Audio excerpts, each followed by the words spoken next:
Hello friends, welcome back to my YouTube channel. आज हम बात करेंगे यूके पीएससी के डिफरेंट एग्जाम्स में आने वाली रीजनिंग के बारे में। जैसा कि आप सबको पता है कि आर ओ का फॉर्म आ चुका है, तो इसमें 50 मार्क्स की रीजनिंग आती है, रीजनिंग प्लस एप्टीट्यूड। तो ये 50 मार्क्स हैं।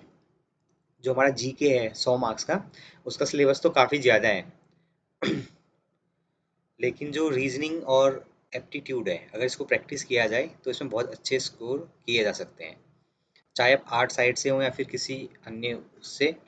तो अगर इस सेक्शन में आपका स्कोर अगर अच्छा रहता है तो आपके प्री क्वालिफाई करने के चांसेस बहुत ज़्यादा बढ़ जाते हैं। तो इस जनरली लोग इग्नोर कर देते हैं, बस जीके जीके जीके पढ़ते रहते हैं, तो ये वाला पोर्शन लोग भूल जाते हैं। जो साइंस बैकग्राउंड से हैं या फिर जिनने मैथ्स पढ़ी हुई है, तो उनके लिए तो बहुत आसान रहता है, वो 40 प्लस बड़े इजीली इसमें स्कोर कर जाते हैं। 40, इवन कई लोग 45 प्लस भी कर जाते हैं। लेकिन जो आर्ट्स बैकग्राउंड के लोग हैं तो उनको थोड़ी दिक्कत होती है, और यहीं पे वो पीछे हो जाते हैं। क्योंकि चाहे आपका जीएस कितना ही अच्छा हो, तो उसमें गलती के चांसेस रहते हैं, और स्कोप भी उसका बहुत ज़्यादा है, मतलब बहुत वास्ट सिलेबस है, चाहे उत्तराखंड का हो, चाहे अ, जो ओवरऑल जीएस आती है उसका हो। लेकिन इसका जो पैटर्न है वो लिमिटेड है, इसमें जो क्वेश्चंस होते हैं वो टाइप्स लिमिटेड हैं, और प्रैक्टिस से ये आसानी से किए जा सकते हैं। इसमें कुछ याद करने की आपको ज़रूरत नहीं पड़ती है। इसका एक जो इम्पोर्टेंट टॉपिक है वो है अल्फ़ाबेट सीरीज़, जिसमें 2-3 प्रश्न हमेशा बनते हैं, और ये काफ़ी आसान होते हैं। अगर इनको तरीके से किया जाए, बड़े ईज़िली बन जाते हैं। तो सबसे पहले आपको क्या करना है कि जैसे आपको क्वेश्चन पेपर मिलता है, उसके बैक साइड में जो रफ वर्क करने के लिए एक जगह होती है, वहाँ पे आपको ABCD लिख देना है M तक, और उसके बाद अगली लाइन में उल्टी N से लेके Z तक, और एक दूसरे के सामने आने चाहिए ये, ठीक है। और उसके बाद आपको उसके ऊपर नंबरिंग भी कर देनी है। तो ये 1 मिनट का काम है। तो अगर उस पूरे पेपर में 2 से 3 प्रश्न होंगे, तो आप इसकी मदद से उसको कर सकते हैं। तो उसकी नंबरिंग कर देनी है, ए फर्स्ट प्लेस पे आएगा, और ऐसे कर करके जेड तक 26, और जो लिखना है उनको 13 तक ऐसे लिखना है, फिर उसके बाद यहाँ से उल्टा इनको लिखना है। तो जनरली रीजनिंग में जो अल्फ़ाबेट सीरीज होती है, उसमें क्या होता है कि इन दोनों या तो इनके नंबर्स के बीच में कोई रिलेशन होता है, या फिर अ, इन अल्फ़ाबेट्स के बीच में कोई रिलेशन होता है। जैसे कि ए और डी के बीच में क्या रिलेशन है, ए में अगर +2 करूँगा, मतलब ए और डी के बीच में 2 और अल्फ़ाबेट्स हैं, यानी कि ए के बाद 2 छोड़ के डी आता है। वैसे ही डी और डब्ल्यू के बीच में क्या डिफरेंस है, क्या रिलेशन है, डी और डब्ल्यू एक दूसरे के अपोजिट हैं। डी शुरू से फोर्थ है, और डब्ल्यू एंड से फोर्थ है। तो इस तरीके से रिलेशंस बनते हैं। जैसे कि ई और सी में क्या है, ई से एक पीछे छोड़ के सी आएगा,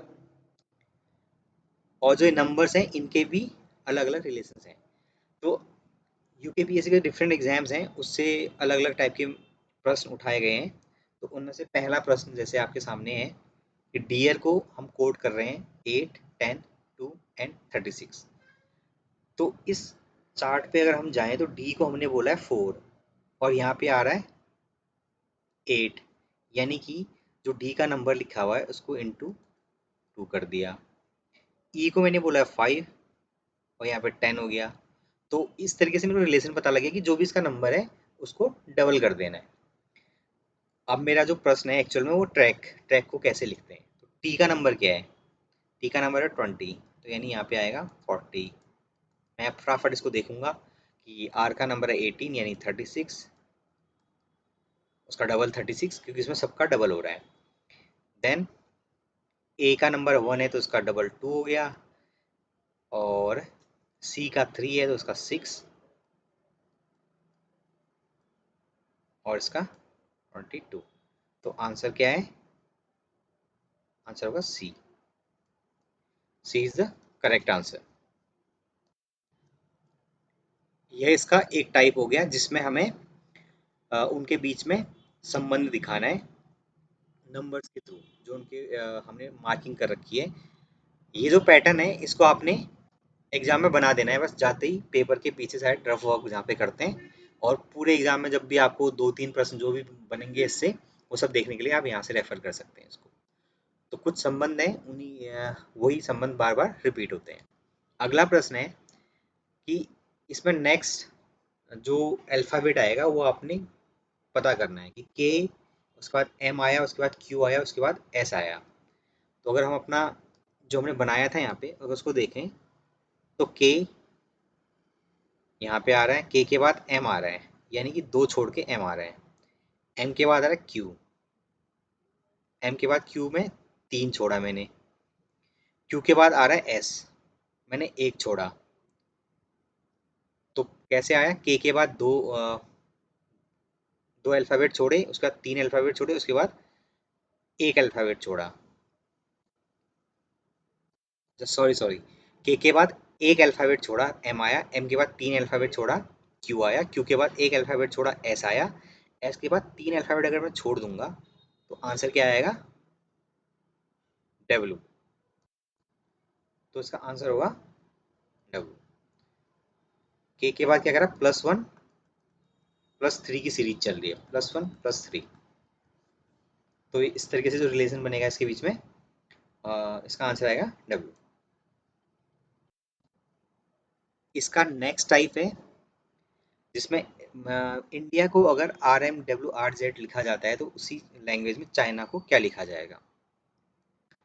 तो इसके लिए भी हमको सबसे पहले रेफर करना है हमारा जो टेबल हमने बनाई थी।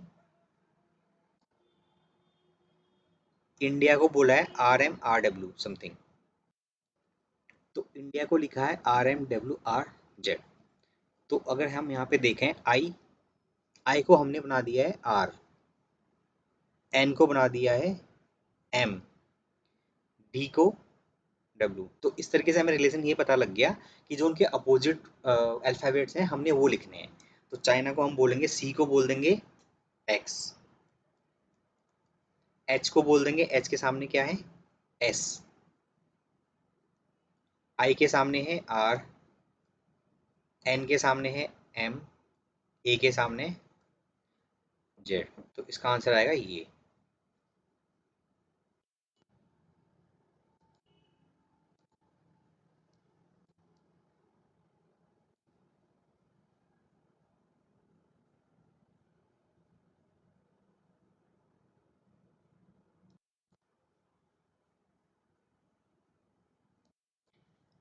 नेक्स्ट है जिसमें हमें छोटा हुआ जो पद है वो ज्ञात करना है। तो इसको अगर हम गौर से देखें तो हमें पता लग रहा है कि ये ना डबल सीरीज है, इसमें नंबर भी है और अल्फ़ाबेट भी है। तो नंबर्स के बीच में भी कुछ रिलेशन होगा और अल्फ़ाबेट्स के बीच में भी कुछ रिलेशन होगा। और जो ये पूरा यहाँ से यहाँ तक का पार्ट है, ये एक पद है N5V, ये पूरा एक पद है। वैसे ही K7T। तो अगर हम देखें तो नंबर्स 5 के बाद 7 आ रहा है, 7 के बाद कुछ आएगा, उसके बाद 14 आ रहा है, 14 के बाद 19 आ रहा है। तो 5 7 समथिंग, देन 14, देन 19। तो 5 प्लस 2 होता है 7, ऐसे 14 प्लस 5 होता है 19। यानी कि यह अगर यहाँ पे 2 है तो अगर हम प्लस 3 करके देखें तो 7 प्लस 3 इक्वल्स 10 आ रहा है, और 10 प्लस 4 इक्वल्स 14।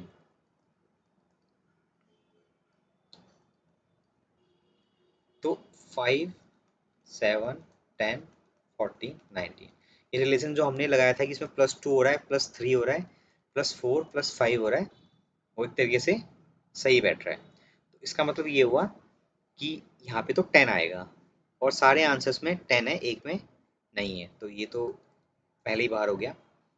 अब दूसरा इसका पार्ट है वो है अल्फ़ाबेट्स का। तो पहले एन आ रहा है, उसके बाद के आ रहा है, NVKTEPNBN।